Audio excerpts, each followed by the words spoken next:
Ramadan berkah Star FM. Assalamualaikum warahmatullahi wabarakatuh. 102,6 FM Stasiun Suara, satu kata penuh makna pasti selalu di hati. Mengudara dari Studio 1 Lantai 2 Gedung Start FM di Jalan AMD Lama Kota Siantar, Penyambungan. Sahabat Star FM kembali hadir di hari ini ya di program acara Ramadan Berkah bersama aku Ara Siregar dan pastinya narasumber yang sudah hadir sahabat Star FM di hari ini, narasumber yang luar biasa yang akan memberikan kita ilmu ya yang sangat bermanfaat dan dengan Bapak Raja Ritonga ya Bapak. Assalamualaikum ya. Pak. Waalaikumsalam warahmatullahi wabarakatuh. Terima kasih Pak sudah hadir di sini di Radio Start FM ya, walaupun tadi ada kendala miskomunikasi waktu ya Pak ya. Tapi tidak menjadi penghalang untuk kami sahabat Start FM untuk memberikan ini ya, untuk memberikan obrolan yang bermanfaat untuk sahabat Start FM semuanya. Dan kali ini sahabat Start FM dengan Bapak Raja Ritonga kita ingin membahas tentang nuzulul Quran. Jadi sahabat Star FM, nuzulul Quran ini adalah peristiwa turunnya Al-Quran kepada Nabi Muhammad SAW. Secara umum, nuzulul Al-Quran merujuk kepada awalnya turunnya wahyu pertama, yaitu surah Al-Alaq ayat 1 sampai dengan 5. Nah sahabat Star FM, nanti akan kita ulas lebih detail lagi tentang pembahasan kita nuzulul Al-Quran. Bisa langsung dibahas Bapak, kami persilahkan. Baik, terima kasih. Bismillahirrahmanirrahim. Alhamdulillah. Wassalatu wassalamu ala Rasulillah. Rabbana la ilma lana illa ma 'allamtana innaka antal alimul hakim. Allahumma ij'al hadhihi al-jalsah khalisatan liwajhikal karim wa fi mizani hasanatina yawma nalqa yawma la tamliku nafsun li nafsin syai'a wal amru yawma idzin lillah amma ba'd. Pertama, ini kaitannya dengan peristiwa turunnya Al-Quran. Bulan Ramadan ini juga diistilahkan dengan bulannya Al-Quran turun. Karena pada bulan ini, sesuai dengan firman Allah Subhanahu wa taala, a'udzubillahi minasyaitonir rajim, Syahrul Ramadan alladzi unzila fihi al-Qur'an hudal linnas wa bayyinatin minal huda wal furqan. Artinya di bulan suci Ramadan itu diturunkan Al-Qur'an sebagai petunjuk bagi manusia dan sebagai pembeda. Nah, yang menjadi kajian kita di dalam peristiwa ini, di ayat yang lain ada firman Allah, A'udzubillahi minasyaitonir rajim, Inna nahnu nazzalna dzikra wa inna lahu lahafizun. Artinya sesungguhnya kamilah yang menurunkan Al-Quran dan sesungguhnya kami juga yang menjaganya. Bahasa kami yang digunakan dalam ayat ini tentunya berarti Allah ada melibatkan orang lain atau ada melibatkan pihak-pihak lain dalam proses turunnya Al-Quran. Tentu ada di sana malaikat dalam proses turunnya itu, malaikat Jibril. Namun dalam kajian sejarah, peristiwa turunnya Al-Quran ini tidak lepas dari ada beberapa perbedaan pendapat. Artinya peristiwa turunnya dari Lauhil Mahfuz ke langit dunia, kemudian dari langit dunia diturunkan kepada Nabi lebih kurang selama 23 tahun ya, lebih kurang. Dan dalam peristiwa ini kita kaitkan lagi dengan bahasa Allah, kami yang menurunkan dan kami yang menjaga. Nah, di bahasa kami yang menjaga inilah tentu menjadi titik yang sangat mendasar bagi kita, apakah kita akan berperan atau terlibat dalam proses penjagaan Al-Quran itu. Nah, dalam menjaga tentu ada membacanya sehingga ayat-ayat itu masuk ke sanubari kita, menghafalnya, mentadabburinya, menafsirkannya, mendakwahkannya, mengamalkannya. Ini bagian dari proses pembelajaran atau menjaga Al-Quran itu sendiri. Kalau kita bandingkan dengan kitab-kitab yang lain yang membuat keotentikan Al-Quran tidak bisa dicemari, dikotori oleh orang-orang yang ingin mengubah satu huruf, satu ayat dari Al-Quran itu, karena proses penjagaan yang begitu ketat dari umat Islam.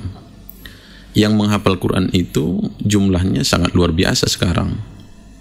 Yang membacanya apalagi di bulan Ramadan ini, khususnya kita kalau di Panyabungan ini, bahkan satu malam itu tidak ada tidurnya Al-Quran dibacakan di masjid gitu. Siang dan malam di bulan Ramadan tentunya Al-Quran dibacakan, ada yang di rumah, ada yang di masjid. Ini adalah bagian dari proses penjagaan itu. Nah, peristiwa turunnya Al-Quran ini tentu kita sambut dengan bagaimana kita terlibat dalam menjaga Al-Quran ini. Ini yang menjadi PR kita semua, kita umat Islam ini. PR kita bagaimana terlibat, bagian dari orang yang terlibat menjaga Al-Quran. Lalu di penutup uraian saya ini, hadis Rasul Shallallahu Alaihi Wasallam,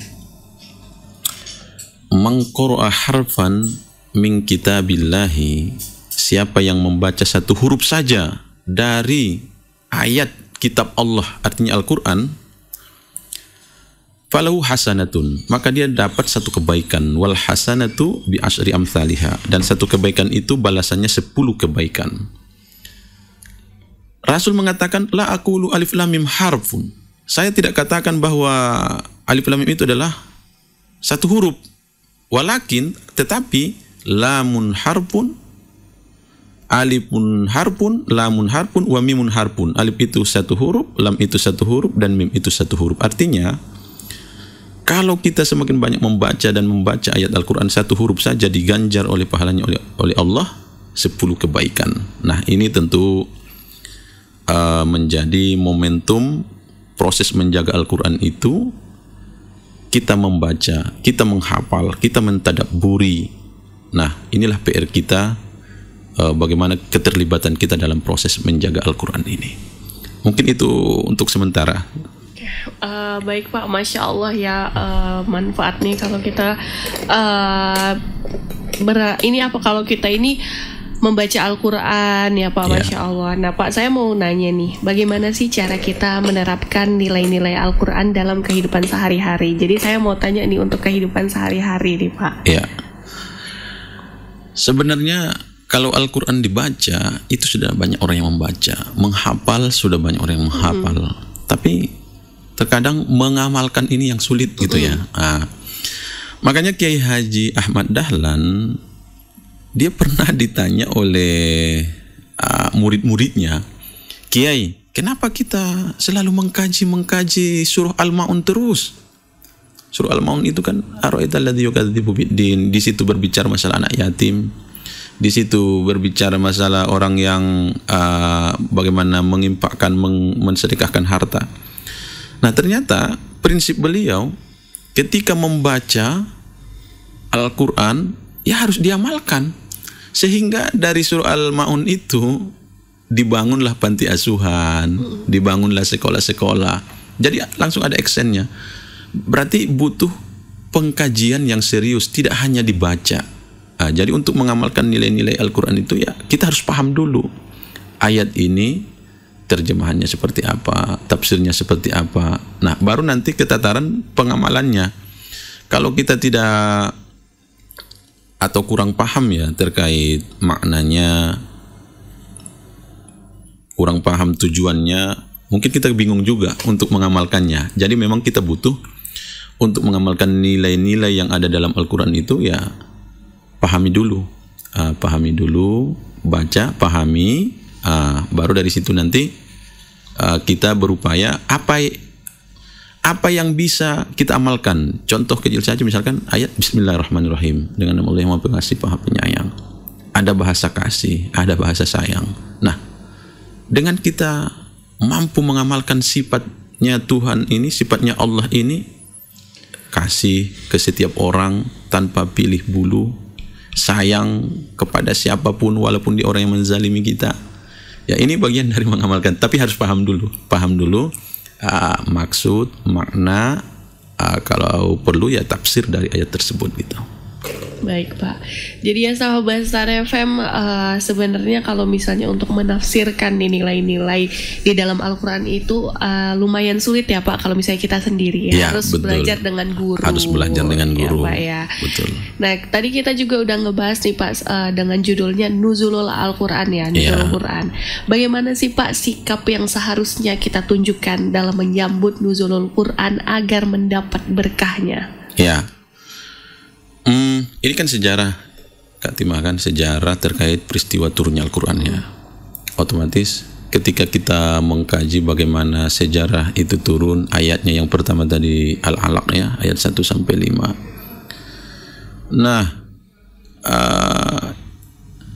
dengan membaca sejarahnya, bagaimana waktu itu Nabi dalam kondisi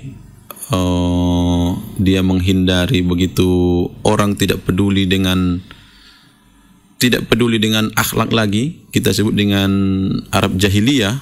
Nabi mengasingkan diri, kemudian disitulah turun itu Al-Quran, dan yang pertama ternyata adalah suruhan membaca. Ternyata membaca menjadi awal bagi kita untuk menentukan suatu sikap.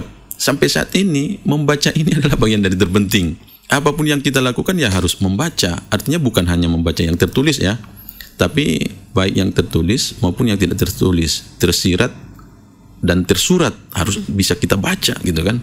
Nah, jadi dengan mengenang peristiwa ini, tentu pesan membaca ini harus tumbuh, harus kita kembangkan. Kalau yang lebih luas lagi ya literasi ya, istilah sekarang. Literasi kita harus kita tingkatkan. Orang meningkatkan literasi ternyata itu bagian dari sikap mengamalkan Al-Quran gitu loh. Nah, kalau orang yang tidak literasi ya, yang suka, mohon maaf nih, yang terbiasa dengan berbicara hoak gitu kan, apalagi di bulan Ramadan ya, Pak. Dia sudah puasa tapi tidak bisa mengontrol bahasa lisan, kemudian bahasa-bahasa yang tidak sopan baik di media sosial juga. Ya harus momentum nuzul Quran ini ya tingkatkan literasi, karena itu perintahnya, membaca itu literasi itu. Begitu. Ya Pak, karena tadi kita udah ngebahas juga untuk literasi gitu ya Pak, untuk gemar mengaji gitu. Bagaimana sih Pak posisi orang tua ataupun guru gitu ya Pak, agar anak-anak seperti kami ini Gen Z gemar mengaji gitu Pak, cinta akan Al-Quran, gimana nih Pak menimbulkan dalam diri anak-anak zaman sekarang? Sebenarnya banyak caranya ya. Tapi banyak yang mengatakan bahwa yang paling ampuh itu adalah ketika ada contoh. Nah itu, ketika ada contoh, ada yang menjadi contoh. Ya harapannya kalau di rumah orang tua itu jadi contoh gitu. Di rumah orang tua jadi contoh. Dia menyuruh anaknya baca Quran, dan dia memang mencontohkan begitu. Dan ada program paling tidak khotam sekali sebulan lah Al-Quran ini. 1 hari 1 juz. Kalau puasa kita nanti 30 hari, otomatis sudah 30 juz kan. Tapi kalau mau yang lebih hebat lagi, bisa setiap selesai sholat 1 juz. Selesai sholat 1 juz gitu. Nah itu harus ada contoh. Otomatis anak-anak, ini ada contoh ini. Orang tua saya menyuruh dan sudah mencontohkan. Dan guru-guru yang di apakah di MDA misalkan, ya sudah memberikan contoh itu juga. Walaupun tuntutannya memang misalkan untuk beberapa tidak mesti harus khatam gitu ya. Paling tidak meningkatkan untuk membaca Quran ini harus betul-betul memang kita semarakkan. Ya Ramadan kalau tanpa Quran bukan Ramadan sebenarnya. Benar-benar. Itu kehilangan ruhnya Ramadan itu ya karena Quran dibaca kan. Begitu, harus ada contoh itu tadi. Harus ada contoh ya Pak. Iya. Berarti ruang lingkup itu sangat mempengaruhi ya Pak ya. Betul lingkungan. Ruang lingkup. Iya. Nah Pak, bagaimana sih Pak dengan karir Bapak lah sampai saat ini? Iya. Aku mau tanya Pak, bagaimana sih peran Al-Quran dalam membentuk akhlak dan karakter seseorang? Iya, dari iya. Bapak di kampus ataupun Iya. Bapak sebelumnya mengajar di mana gitu? Ya. Begini. Ini perannya Al-Quran ya. Iya Pak. Dari karakternya seseorang itu. Saya tamat dari pesantren. Di pesantren belajar Al-Quran, menghafal Al-Quran. Dan yang saya rasakan, saya bisa sampai menuntut ilmu ke perguruan tinggi dengan waktu itu alhamdulillah beasiswa ke Al-Azhar. Masya Allah. Itu kalau saya simpulkan pertolongan Allah lewat Al-Quran. Karena kita menghafal Al-Quran di pesantren dan ya belajar Al-Quran, itu yang membawa saya ke Al-Azhar Quran itu. Sehingga kemudahan-kemudahan yang saya dapatkan pun sekarang alhamdulillah tidak lepas dari melalui Al-Quran gitu. Nah, jadi kalau kita kaitkan dengan karakter, misalkan saya pernah mengadakan penelitian terkait anak yang menghafal Quran dan yang tidak menghafal Quran gitu ya. Nah, ternyata temuan saya, anak yang menghafal Quran ini etikanya, sopan santunnya yang kita sebut tadi karakter itu lebih kuat. Mereka lebih kuat. Kemudian prestasinya juga lebih gemilang ya Pak ya. Iya, lebih gemilang gitu. Rata-rata mereka yang menghafal Quran yang di tempat yang saya teliti ini, itu kuliahnya itu ke luar negeri. Padahal orang tuanya itu nggak mampu. Jadi, berarti ini ada mukjizatnya Al-Quran ini. Kenapa dia bisa kuliah di Libya? Kenapa dia bisa kuliah di Al-Azhar, kuliah di Yaman? Ini berkahnya Quran gitu. Dan orang tuanya ini sekali lagi tidak mampu, gitu. Tapi Quran itu yang memberikan syafaat lah kalau bahasanya begitu ya. Nah, berkahnya Quran itu, pertolongan Allah melalui Quran, mereka menghafal. Itu temuan saya. Mereka karakternya lebih kuat gitu. Nah, dibandingkan tadi anak-anak atau santri yang tidak menghafal Al-Quran itu. Begitu. Baik Pak. Ya sahabat Star FM, kalau kata ayah aku juga nih ya, ketika kita menuntut ilmu yang lain, kalau kita awali dengan membaca Al-Quran itu rasanya ilmu yang akan masuk tuh encer gitu Pak. Iya. Jadi tidak mudah lupa ya Pak Iya, ya. betul. Itu real ya sahabat Star FM. Iya. Jadi bukan cuman obrolan aja, tapi bisa dicoba juga nih untuk sahabat Star FM yang lagi mau tes apapun itu, mau tes CPNS atau SBMPTN ataupun ingin masuk ke perguruan tinggi, mulailah gemar membaca Al-Quran ya. Iya. Nah Pak, untuk pertanyaan terakhir nih, bagaimana Pak cara menjadikan Al-Quran sebagai pedoman dalam mengambil keputusan hidup? Iya. Memang Nabi ketika menjelang akhir hidup beliau, pesan dari beliau itu, saya tinggalkan untuk kalian dua hal, kata beliau. Taraktu fikum amroini lan tadillu abada. Saya tinggalkan dua perkara untuk kalian dan tidak akan sesat kalau in tamassaktum bihima, jika kalian berpedoman dengan dua hal ini, yaitu kitabullah Al-Quran, kemudian yang kedua adalah sunnati, hadis Nabi. Jadi keyakinan bahwa Quran ini betul-betul pedoman hidup itu harus kita kuatkan dulu, harus yakin dulu gitu. Karena kalau orang tidak meyakini bahwa Quran ini memang pedoman hidup, ya pasti payah. Dia tidak akan bersandar atau menjiwai pesan-pesan Quran itu gitu kan. Jadi keyakinan itu harus kita tumbuhkan, bahwa pesannya Rasul itu inilah sesungguhnya pegangan kita. Kalau berpegang dengan dua hal tadi, lan tadilu, dalam bahasa Arab kata-kata lan ini huruf nasab istilahnya, yang tujuannya itu menafikan lil abad untuk selama-lamanya. Tidak akan begitu bahasanya. Jadi lan tadillu abada itu tidak akan sesat selama-lamanya. Nah, asalkan berpegang teguh, berpedoman hidup dengan menggunakan Al-Quran itu.